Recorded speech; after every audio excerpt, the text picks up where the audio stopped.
malaking challenge yun to be doing it.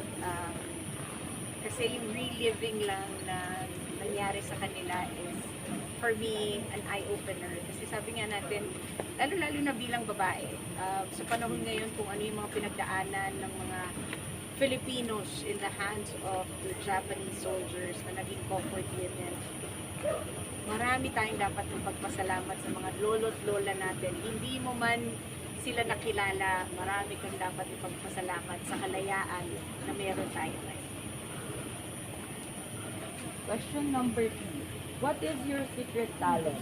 Show or demonstrate? My secret talent is I can do nothing.